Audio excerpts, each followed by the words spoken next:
Prozapotaife, Syria Anashin Asasishon Biu Shatopye. Syria dictator Assad Galil in Russia Gam Taita. Equals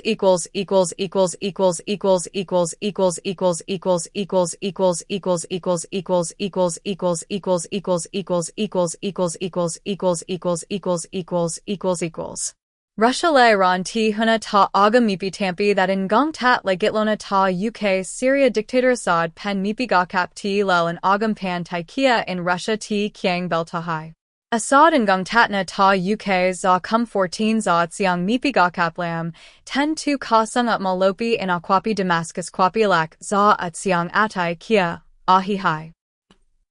Yoshane ire no iaku ni che gidu dengchigo tapchekedo Syria anashin aset resistant kadejnini ma daimpi ma thopyedo bi chili se lenija Syria I lanakaino lanyin ma aungwe khane bi chiti Syria go 1900ခုနှစ်မတ်တင်ရဲ့လက်ရှိအာဏာရှင်အာဆတ်၏ဖခင်ဖြစ်သူစစ်စံခရစ်နီမတ်တင်ကတားဖြစ်သူအာဆတ်တီမိသားစုစဉ်ဆက်အုပ်ချုပ်ခဲ့သော54နှစ်ကြာဆီးရီးယားအာဏာရှင်စနစ်မှာမြို့တော်အေလီဇမက်ကိုဆီးရီးယားသူပုန်တပ်များကသိမ်းပိုက်လိုက်ပြီးနောက်အာဆတ်ထွက်ပြေးသွားရခြင်းဖြစ်သည်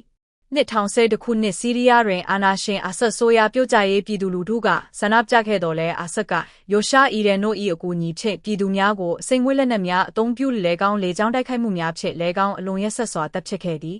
အာရှင်အာဆတ်ကဆီးရီးယားနိုင်ငံအပေါ်ရက်စက်ကြမ်းကြုတ်သောနေလန်းချင်းအုပ်ချုပ်ခဲ့ပြီးပြည်သူတန်းပေါင်းများစွာတိုင်းပြည်မှထွက်ပြေးခဲ့ရကလူဦးရေတန်းပေါင်းများစွာညစ်ဘေးနှင့်ဒုက္ခများကြုံခဲ့ရသည်2010ခုနှစ်ဆီးရီးယားတွင်ပြည်သူများ၏ငြိမ်းချမ်းသောဆန္ဒပြမှုများကိုအာဏာရှင်အာဆတ်ဆိုးရကပြင်းထန်စွာတပ်ဖြတ်ဖိနှိပ်ပြီးနောက်အတိုက်ခံများ၏လက်နက်ကင်တော်လှန်ရေးဖြင့်ပြည်တွင်းစစ်ဆက်တင်ခဲ့ခြင်းဖြစ်သည်